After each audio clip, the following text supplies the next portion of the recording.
can say it again just in case. I don't know. We could do something else. We can go for ice cream.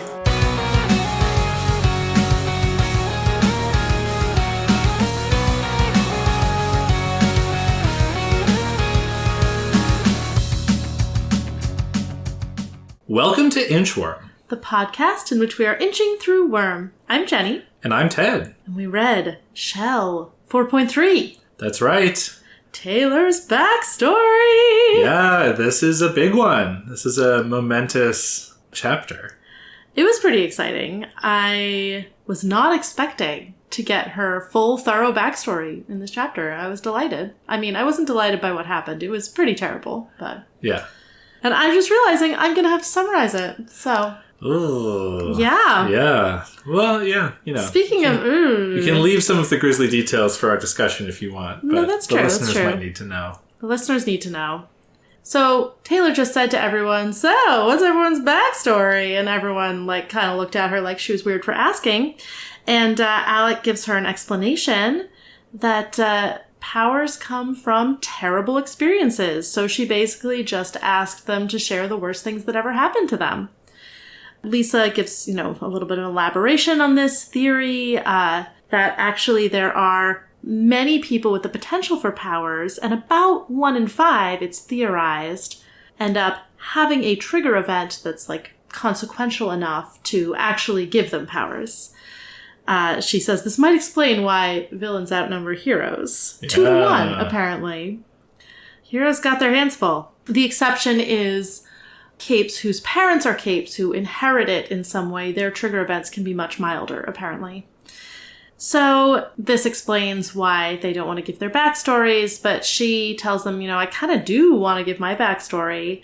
You guys, I know you've been talking about me, about what's going on in my life, and I kind of just want to make sure you have the actual story, that you aren't coming to the wrong conclusions. So she gives the preamble that after she tells this, she doesn't want them to be getting revenge. She wants to be able to handle anything in that direction herself. Right. And she tells them about the 3 bullies and how they were escalating at the beginning of this school year. And then they kind of stopped for a while, November, December. They just weren't really doing anything. And she actually made a friend. She was kind of feeling like life was getting back to normal. But then she went back to school after the December break. And she kind of had the feeling like, oh, they've just been messing with me. They're going to escalate now. And they did. They filled her locker with used pads and tampons. And then when she started throwing up from the smell, they grabbed her by the hair and shoved her into it and shut the door so she couldn't get out. And that's when she started being able to sense the bugs that were also in the locker. And she didn't know they were bugs. It was an incredibly overwhelming sense of information. And it was the sort of fractured, filthy viewpoints of these bugs really freaked her out. And when she was finally let out of the locker, she was kind of screaming and out of it. And she tells them how, as we knew, she ended up in the hospital for a week. While she was there, she figured out that she was sensing bugs, which really helped her come to terms with it. And she managed to get some level of control over it. Mm-hmm. So it wasn't just like a fire hose of information. And she says some stuff about the aftermath. Her dad got some money from the school for the hospital bills and a little extra. Talked about suing, but it seemed like they weren't going to have a strong enough case. And at this point, Taylor doesn't have a lot of faith in the system, and she also doesn't trust herself to get revenge in a way that wouldn't escalate past a point she's comfortable with. Alec pushes her on this. He's like, you're smart. You couldn't figure out some way to do this. And she's like, if I irritate them, they'll just come back at me harder, and then I would escalate, and, I don't believe in this whole eye for an eye thing. And he's like, well, why are you a villain? And she says, escape. She can deal with real life if she has this outlet. Hanging out with friends, having fun, and then she's like, assuming you're friends, and they're like, yes, we are your friends. And she reflects on wow, I told them this story that I was afraid they'd make fun of me for or think less of me for, and it seems like that's not happening. They end the chapter with Alec and Lisa saying no, we are not sharing our stories, and Brian's like, okay, well, I don't want Taylor to be the only one sharing her story. I guess it's my turn. So the implication is that next chapter we're going to get his story. Yeah. Really intense. It's like someone read Carrie and then was like, gotta take it up a few notches.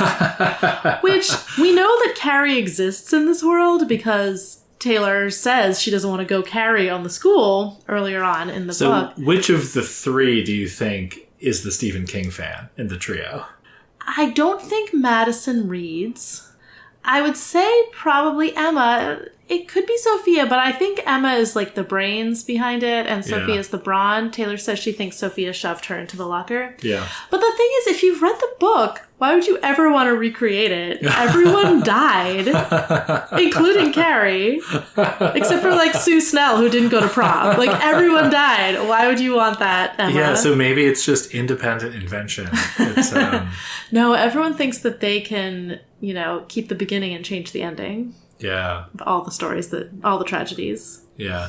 Well, yeah, I mean, I kind of just want to hear your reactions, like, as you were going through the chapter.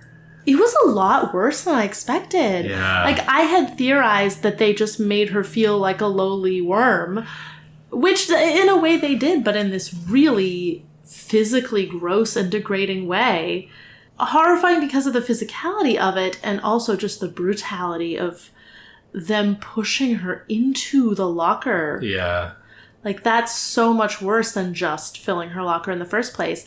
And then all of the kids who were watching but didn't interfere to help, which I'm not surprised by, didn't tell anyone quickly, I guess. It seemed like she was in there for a long time. Yeah. That's less excusable, but it really does make it seem like the bullies have this school under their thumbs. And that's the worm of it all, right? It's that even if people saw Taylor shoved into the locker, they were able to be like, well, she's not worth saving. Yeah, right? Yeah. You know, and her new friend wouldn't talk to her anymore after that. Oh my God. Yeah. We don't even learn the name of the friend. No, it's true. It's the saddest little piece that, like, she had this glimmer of hope, and then it's been snatched away to the point that, you know, she didn't come up, whoever she was, before this point in the story.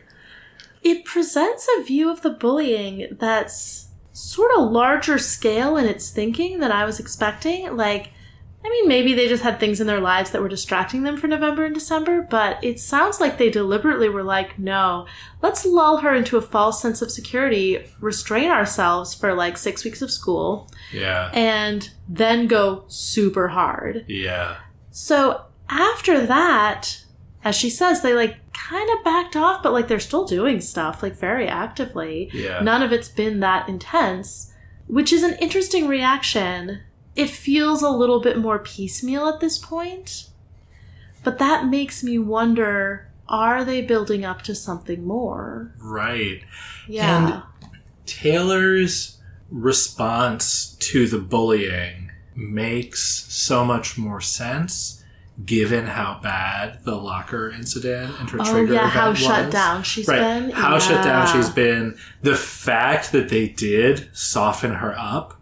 Like, I don't think it's implied that her friend was like a fake friend that the bullies had sent or anything like that. She was in on it.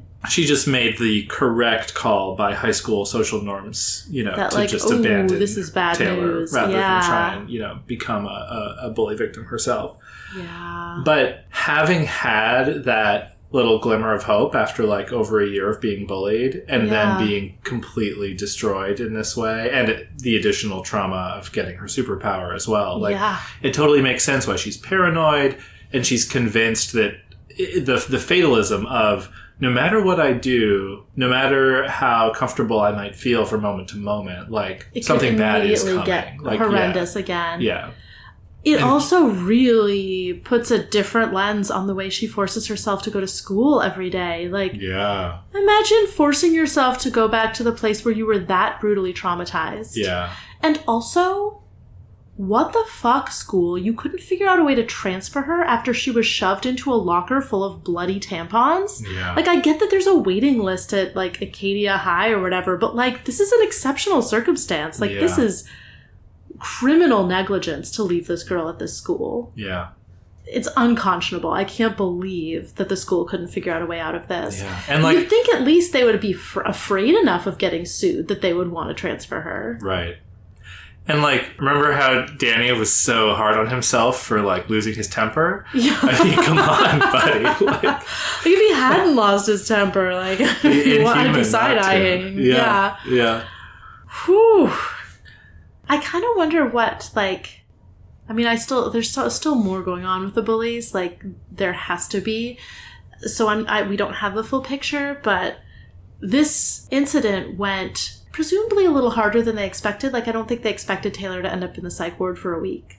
Yeah. And then there was investigation. It sounds like they were never named. There were no witnesses coming forward because they've got the school under their thumbs. I wonder if the continued bullying is sort of almost defiance against that. Like they're a little afraid to go that hard again because of how intense it got.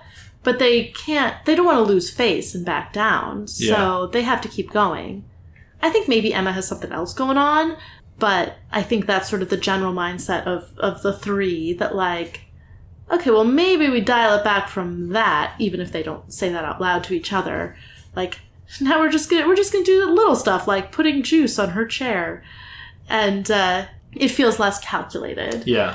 So, I don't know. I mean, again, it could be part of another longer term strategy. Yeah. And Taylor's distrust of the system, again, it makes so much sense having been through this. And like you said, having the school fail her so completely, right? I'm sure it's by personality as well. You know, like she's reading a biography and she's like, not all this stuff is true, right? Like that could just be more of a person. But like, of course, she's going to have such a pessimistic view of the possible outcomes, right? Like Mr. Gladly being like, well, come with me and let's tell the principal about it, right? Yeah. It's like, look, I already got shoved into a locker filled with tampons and ended up in the psych ward for a week and nothing happened. So thank you, but no. Yeah.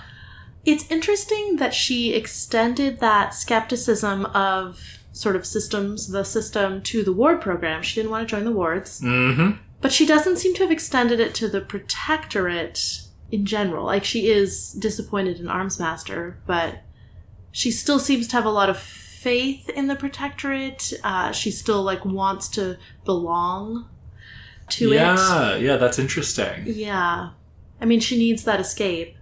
Yeah, I wonder if it's just the sort of, like, the wards are other kids, but, you know, they it's sort feel of more like high school. You aspire. It's like, okay, well, once I'm out of school, I'm out of the system. Like, I'm an adult and I can do all the cool, free things that adults do and, like, live my life exactly how I want to all the time. You know, it's kind of that fantasy.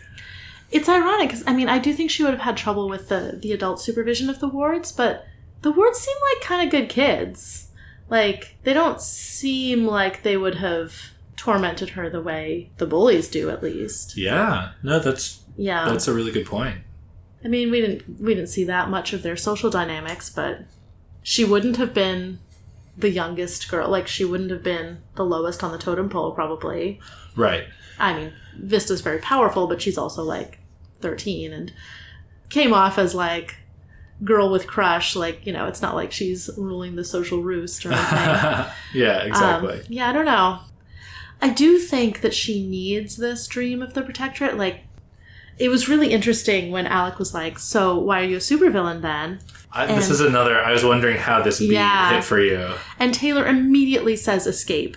And she sort of justifies it as like, I couldn't stop and think about it because they would have known something was up. But that is what she says without thinking. Exactly. And I think it's true. And what she says a couple paragraphs later, I can deal with real life if I can leave it behind for this, kicking ass, making a name for myself, hanging out with friends, having fun. I think that's completely true. I don't think she's lying at all. Exactly. It is unfortunate that she can't fully let herself... I mean, there's such a conflicted situation here because she really doesn't want to be a supervillain, but she's really making genuine friends. Yeah. These are the first people she's told this story to. Yeah. She was so afraid what they'd think of her, and now they reacted really well. I know, and it's so touching to me, especially the way Brian and Lisa respond. Mm-hmm. Taylor stumbles a bit in the middle of the story, and Brian, like, very firmly says, finish now. Like, he can tell, I think, that if she doesn't have this moment, she'll regret it. She might not be able to tell the story later. right? Like, he's really trying to guide her through it. And then immediately after it's over, Lisa reaches out. She touches her arm. She's like, that sucks. That's terrible. And Taylor's actively thinking, like, oh God, what if they reject me? What if they see that I'm weak and bad and I deserve the bullying? And, you know, like, what if they no longer think I'm deflates capable? this, you know, the version of the Taylor that I am with the Undersiders, and I go back to being old Taylor. Oh, right? Yeah. And so, like, this is exactly what she needs. And Brian and Lisa are like, it's not really anything special. It's just like, they're clearly her friends, right? And she's insecure about it later when she's like, I mean, if we are friends. And they both immediately correct her, both Lisa and Brian. Yeah. Where Lisa's like, don't you dare finish that sentence. And Brian's like, yes, we're friends. Yeah. And he even says, you know, we appreciate, or at least I appreciate, that you trust us enough to share your story. And like she says, only Alec was really getting on my case about it, and he wasn't doing it in a mean-spirited way. Yeah. Like, he was on her side. He's like, no, you got to do something bad to these people. Yeah. And I noted even earlier in the conversation, he calls her dork again. Yeah. And Brian, like, punches him in the arm. And he immediately is like, okay, like, I said you ruined the mood, but what I mean is, like, well, you might as well tell the story. Like, you're not going to make it worse, right? Like, he offers a little bit more. Right, yeah, you know, which is, in his own way, I think, extending some outreach. And, you know, I think he's going to keep calling her a dork. Oh, yeah. Yeah, that's just his style. character. Yeah. But yeah, there's, like, real bonding going on here, even with Alec. Yeah. And we actually, we get a little bit of Alec's, like, own insecurities here. Like, he says, he's like, you know, maybe we haven't, like, talked a ton, the two of us, but, like, I know you're not stupid. And he's saying, could you not find a way? And later he says, you know, I'm not smart like you guys are, so maybe I'm missing something. Yeah. And that really gives a different lens on him stepping out of the planning for the bank job. Like, he either really isn't smart or he doesn't think he is. Yeah. And so he has that sense of inadequacy, like, well, I could never could never contribute to that planning. I couldn't be part of that. Right. And that could come from, like, when he first joined the Undersiders, he did try to contribute, and he always got shut down by Brian and Lisa. Could be a family of origin thing. Or it could be, it could be a longer-lived and I mean, he is lesson. The youngest. I guess we don't know how old Rachel is, but Lisa and Brian are several years older and both unusually competent. I mean, Lisa knows so much, and Brian has a lot of experience and also just a very, like, calm, steady demeanor, like he's gonna present his thoughts well. And Alec probably felt like, I mean, a year ago, he was, 14? He probably just felt like this scrawny little incompetent kid. Yeah. This really feels like his biggest character spotlight so far. Yeah. Like, even though he's just kind of in conversation with Taylor, like, you really see a lot more. Yeah. So in addition to his, like, insecurity, he's indignant about what happened to her. Yeah. And genuinely confused about her lack of interest in revenge. Mm-hmm. Like, he's like, come on, like, why... You have to do this, or, like, I don't understand. It does not compute that you are not taking revenge, because you could do it without getting caught.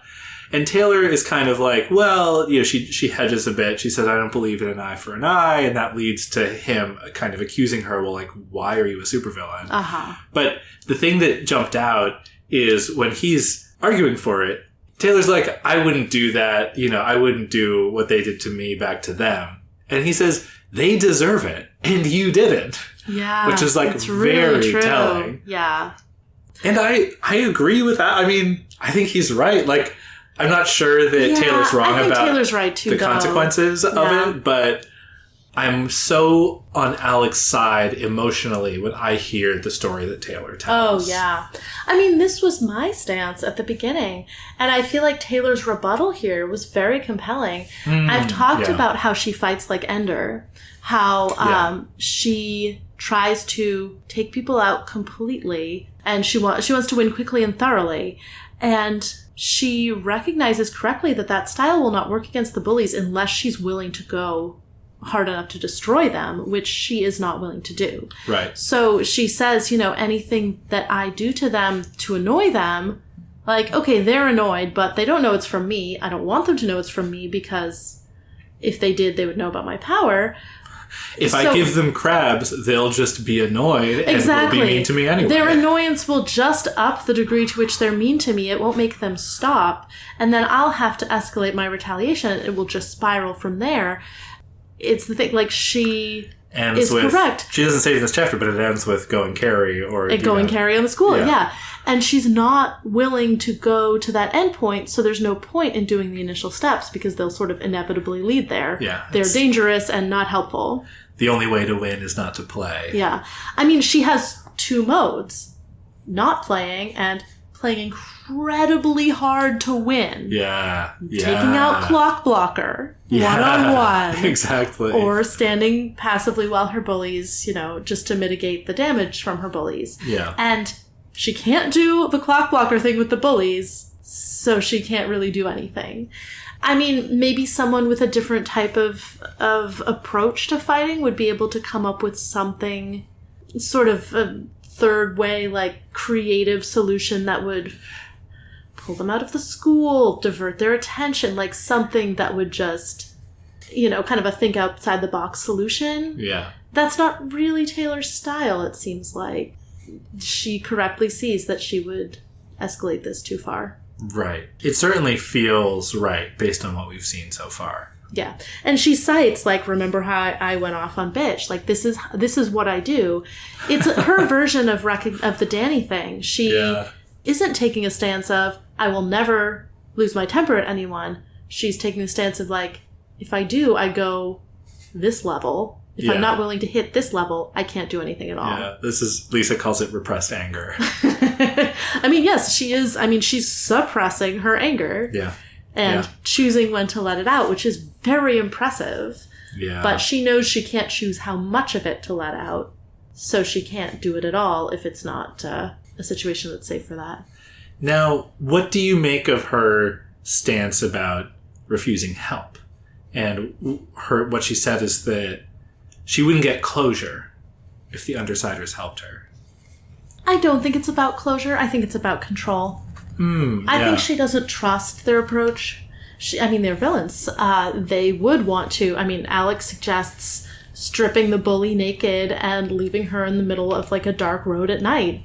And Taylor's like, that would just be asking for someone to assault her. And, I think she knows that they are willing to take steps that she would think are too far. Yeah. And she is not willing to.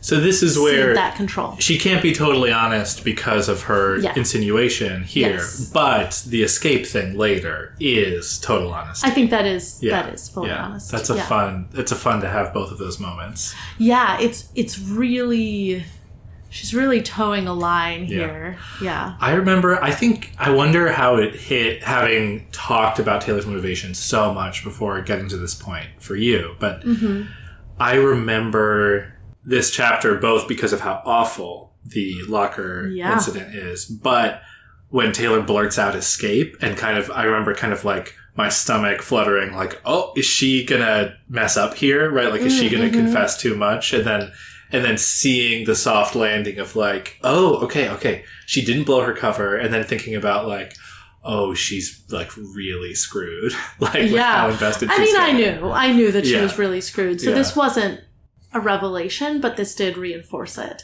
Yeah. More than that line about escape, it was the fact that she's telling this very, very vulnerable secret, and, like, the bonding, the emotional connection she's forming with them hit harder for me, I think. Yeah, and she thinks, well, I knew, even if they did answer, that the question would come back to me. Why would I want to talk about that? Like, and she's maybe I did want to. to. Yeah, well, she's never gotten to tell anyone. Exactly, yeah. She's afraid to tell her dad is a little bit, I feel like there's some nuance missing in that word, but it's very hard to tell things to people very close to you when those things have hurt you so deeply, and they're also invested in your well-being, and it will also hurt them, and they'll see you being hurt, and you won't have any refuge in bravado or that's really it's a really hard thing to do. Yeah.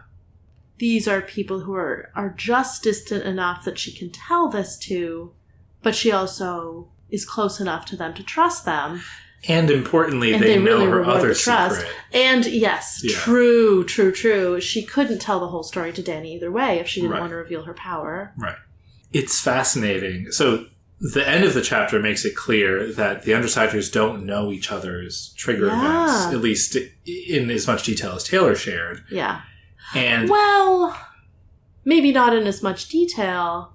It was clear to me that Alec and Lisa weren't willing to share it at this moment. Maybe Lisa has been that drunk with them and has told, like, she said she would need, like, a few drinks. Oh, that's fascinating. I think you're probably right. Well, I don't want to... I'll defend it with what's in the chapter. In particular, I think Lisa's response is she hasn't told them. Because what she says is, she grins and says, sorry, I like you guys, but I'm going to need a few drinks before I share that particular tidbit. Oh, you guys. And I'm not legal to drink for a few years yet. Mm-hmm. This is like such a Lisa, like, fuck off and don't ask me any more questions, right? She's making a joke out of it. And she said, like, maybe after a drink, but I'm not going to be drinking for years. So that is the minimum amount of time. That's at least how I read. No, I think you're correct. There's a little bit of an edge underneath. And I'd be surprised if Alec had told his story if Lisa hadn't. And I mean, also, presumably Brian hasn't either. So this is revelatory for all of them. Not only is Taylor becoming more connected to them, they're becoming more connected to each other. Well, that's what I was saying. It's we were joking that Taylor's the heart. The Undersiders need it. I mean, it wasn't a joke. I think this is proving that a little bit. Well, because they all sort of approach this with like and we're going to be villains and this sort of like this cocky thing. And she doesn't really have that because she doesn't want to be a villain. So she doesn't have this feeling that she needs to be like hardened or anything like that or put on a show. I mean, she kind of needs to pretend to want to be a villain, but she doesn't have the sort of genuine chip on her shoulder about it. Yeah. And that is, it's a testament to her that she's very direct with what she wants and doesn't want from them, like drawing the boundary around this is my deal and you guys don't mess with it. Yeah. But the fact that she doesn't bluster, she doesn't BS any of it, she doesn't cover anything up to make herself look better in any way. Like that's a pretty... I mean, it's a testament to her also. Character, I think. Just like, I'm going to tell it like it is. Yeah. If you're trying to present a false front, making it as real as possible is a great strategy. I mean, everything she's telling them is true except for the part where she wants to be a villain, but even her motivation for supposedly wanting to be a villain is a real motivation for being with the Undersiders. So yeah. Apropos of nothing, hilarious that she can give people crabs. It makes sense. I mean, crabs are like big enough, I guess, because it is sort of like an infestation of bugs, mites or whatever. Or not mites, but something bigger than mites. Because we talked about how she probably can't control like the mites on your skin or whatever. Yeah. So maybe crabs is the low end. We did see her control a crab.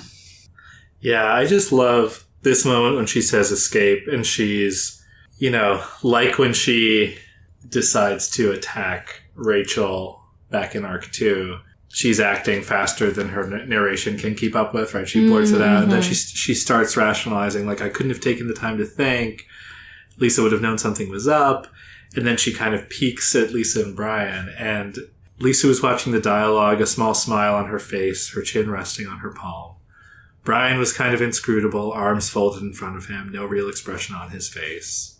It's just nice, and she's like maybe a little bit still feeling skittish.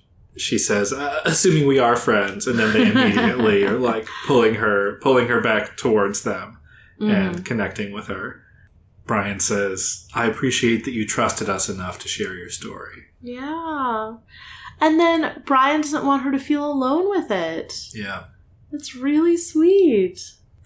These are good people aside from the villainy. That's the problem. I mean, it's so easy for her to tell the truth because there's very little that's false about her connection with them. Yeah. Now, do you think Taylor agrees with that sentiment? Because she said, these are good people, I lied, at the end of Arc 2. Do you think her opinion has changed, or do you think she would still... I think she would still say that they are fundamentally not good people, which, I mean, that is also true. Yeah. So, it's complicated. But she does recognize that what she says about, I can deal with real life if I can leave it behind for this, kicking ass, making a name for myself, hanging out with friends, having fun. She recognizes after she says it that it's true. Yeah. And I don't know if she recognizes how dangerous it is emotionally to share this level of vulnerability with these people who she still needs to betray. But she does to some extent know that she has conflicted loyalties. Right. Yeah, so I wanted to talk a little more about Taylor's trigger event and what we learn about trigger events. Oh, yeah. Generally. Yeah. I feel like maybe other than sort of general vibes, like more shoes are going to drop type things, I feel like trigger events and the explanation of trigger events is like, now we're caught up to what I spoiled definitely. for you in episode 0. As like... I mean, before episode 0, I knew this about worms, so... Yeah, but like these terrible things happen to people and it results in them getting superpowers. Yeah. And like, you know, we get a few implications sort of teased out for us a little bit in this chapter with Lisa saying, yeah, obviously, because of stuff like this happening, villains are 2-to-1 over heroes. Which is fascinating. Completely makes sense. And Makes she says, me think that whatever happened to her is the direct reason she became a villain. Yeah. And she also drops in like the developing world and stuff. Like that's more right. More people with powers. Like she says not capes, but people with powers. Maybe not capes means they're not like part of the superhero supervillain fighting. I'm not sure what that means. Yeah, maybe the cops and robbers dynamic is more of a U.S. or certain areas, type of thing. It is a really interesting tidbit. But of course, basically, like, if you're wealthier, except for the case where, like, your parents have powers, you're just much less likely to ever have something happen to you that's so bad that it's kind of a nice equalizer of, like, right, the less privilege you have, like, the more likely you are to get more power in this way. Yeah, which is pretty cool, actually. Yeah. It's just a really fun nugget of the world building. Yeah. It's fascinating to me that it's not general knowledge. Yeah, say more. Well, Lisa says, like, you'd probably learn something of this in a, Capes 101 at the university, but you really have to be a Cape to know. And, like, Capes mostly only talk to each other about this stuff. It's like, but information leaks, so, like, this seems like a hard secret to keep. And it's a fascinating, like, everyone's interested in how people get powers, I'm sure. It's very strange that it's not general knowledge. Yeah, I mean, do you have any thoughts about why it wouldn't be general knowledge? Well, maybe it's the thing where people don't talk about it. There's certainly that, to explain, yes, for, we don't get really a percentage, but for 95% of people who you see with superpowers, that means something terrible happened to them. Yeah. Right? Sort of the celebrity... Unlike Laura Girl, who just got fouled on in gym class, like in a game of basketball or something, and that was enough. Yeah, Lisa's like, if you need more reason to hate her. Yeah, but so the everyone is sort of like, you look at Armsmaster or Miss Militia, and it's like, oh, there are these great superheroes protecting us, and then everyone would be like, oh, so but like, what happened to you? But, like, what happened? Right? Like, that would be annoying, and obviously people wouldn't want to share it. That's a good point. Maybe people are keeping that secret deliberately. It's fascinating, this idea that scientists, researchers have, that it's like 1 in 5 people who could get powers do or have. Where are they getting that? Like, how would they know? How do you prove? Right. Do they have a sense of what makes someone a potential power haver? Like, right. If they don't, like, how would they ever measure the pool of people who could potentially get powers? That's really interesting. And you were saying on the mailbag, sort of, it'd be fun to live in this world and maybe know you had the potential for powers. Mm-hmm, like, does hearing about trigger events change that perspective at all? No, it's not like it makes you more likely to have something terrible happen to you, but, like, there is the sense, like, oh, if something terrible did happen to me, at least I might get something cool out of it. Of course, you might also not, but... Yeah. It was notable to me that it was only the second worst thing that happened to Taylor. Oh, that's so sad. Yeah. And it totally makes sense because the worst thing is when her mom died. Yeah, yeah. But that's not the kind of trauma, right? They sort of talk about like your fight or flight instincts have to be at an 11. Right. Yeah. And that's what can do it. And so just like grief probably isn't just gonna be the kind of thing. Right, right. I mean, again, we don't know exactly how it works, right? Mm-hmm. But it is notable. It wasn't Taylor's worst day that she got her powers. There's also nothing in this that implies that you can only get powers as a kid or that you only get powers at adolescence. Yeah. Yeah, it does seem like it could happen later. Yeah, for sure. I mean, it doesn't seem like it very often happens much earlier.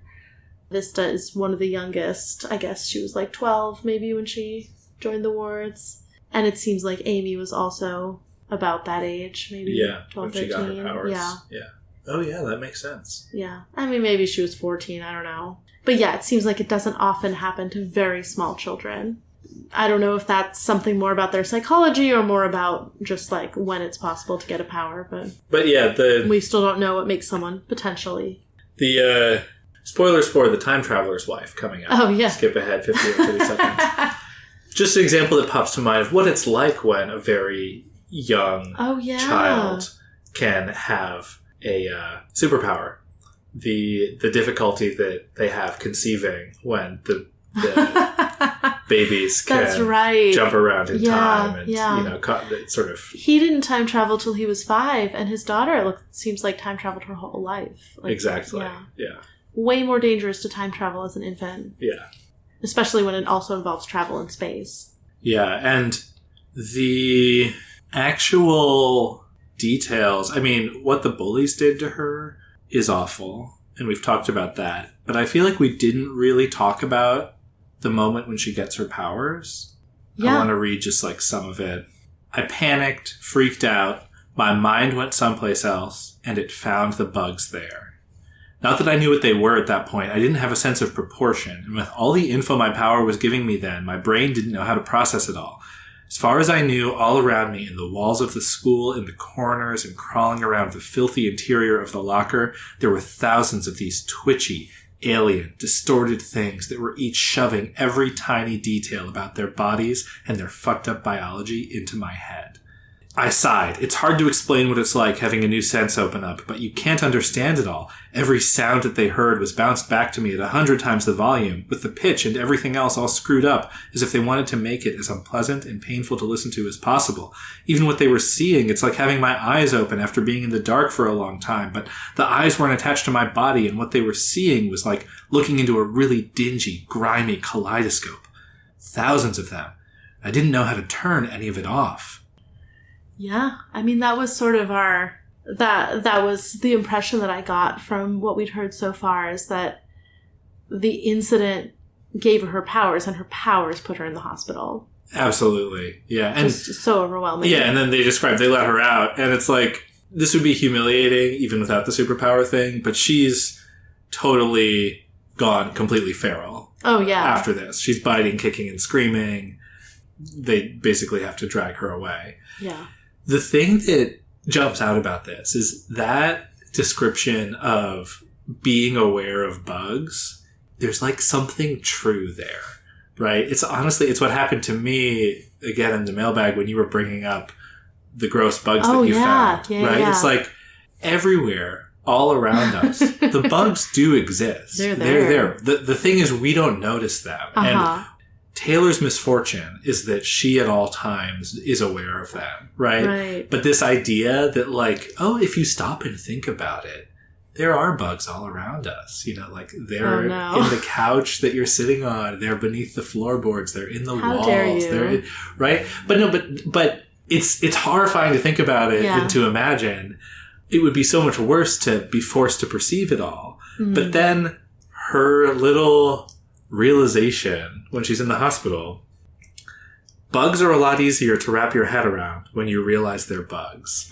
It's a beautiful little way of dealing with the absolute horror of just thinking about the fact that the bugs are everywhere. It's just being able to say, oh, they're just bugs. Uh-huh. Right? You create this category, and then it lets you put it to the side and say, oh yeah, well, bugs are everywhere. That's fine. But I don't need to think about each individual one. I don't need to like imagine it at all times, right? Yeah. Like I've created this thing. I'm like, okay, I'm not having an individual relationship with a million bugs. I have created a category.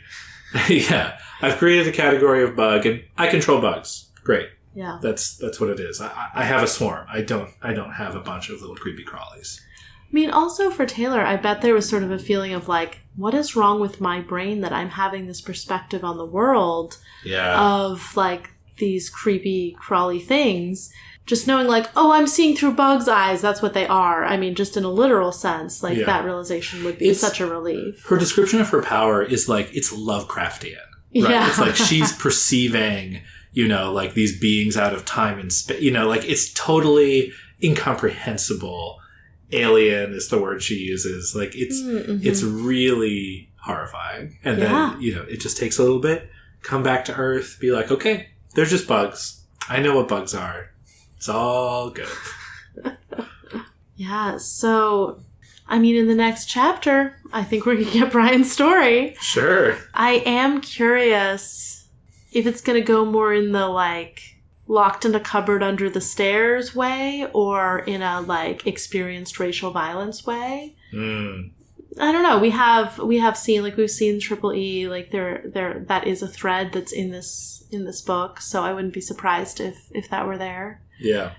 Yeah, I don't know that I have any like new predictions, like larger scale, like what's going to happen after this. Actually, now that we've gotten this backstory, we have, as readers, such a different sense of how bad the bullies are.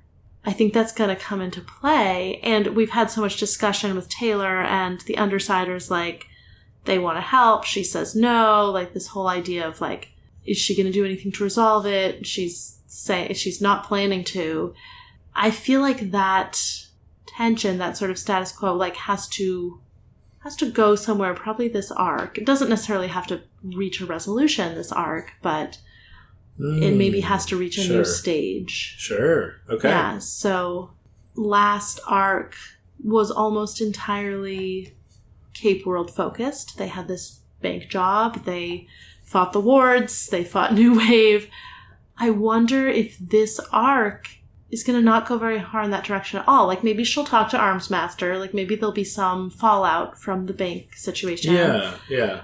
But I wonder if we are going to focus on school situation, which also might end up with connecting back to the Cape world if Emma is a Cape. So, or if Emma has powers. True. Apparently having powers and being a Cape, not quite the same thing. That's maybe true. To be a Cape, you have to go out in costume and either cause crime or fight. Taylor had powers for a few months before she went out in her costume. Right, so maybe she wasn't a Cape until exactly. Yeah. I wouldn't call her a Cape until she took that step.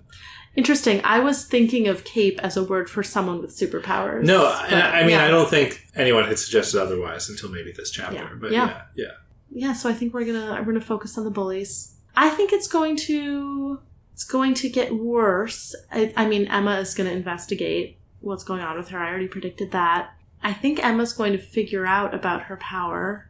I don't think the arc will end, because the arcs have been resolving pretty cleanly. I don't think the arc will just end with the revelation that Emma knows, but I think it might end up with some sort of temporary stalemate. Like, Emma knows, but Taylor's able to do something to keep her from telling anyone for now, or something like that. Okay. Yeah. Exciting stuff.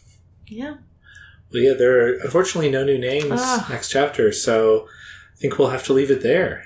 Sad. I got spoiled by the riches of the last arc. I know. Well, once we found out Emma's Cape name, I can predict that one. Ooh, that's a fun game. Ooh, should I predict what her Cape name is going to be? I mean, sure. It's going to be Scintillate. Scintillate? Yes. Ooh, I love that. Yes. Great Cape name. Put it, there's a sin in there. Ooh, putting the sin in Scintillate. Yeah. Because how bad she is, even if she's nominally a hero. No, those are the jokes that the guys make about her in their locker room, about how maybe she'll put the sin in scintillate. Yeah. But maybe Taylor will try to get her to put the late in scintillate. I can't even say it. A dangerous cape name because it's hard to pronounce. Exactly. Yeah. All right, well, I think that's stuff. it. Well, yeah. Well, it'll be Taylor versus scintillate after we have a little story time with Brian coming up soon on Inchworm. Worm is a web serial by J.C. McCrae. You can read Worm at parahumans.wordpress.com and support the author at patreon.com/wildbow. Follow us on Tumblr and Blue Sky at Inchworm Podcast, or find our Discord link and any other updates on inchwormpodcast.com.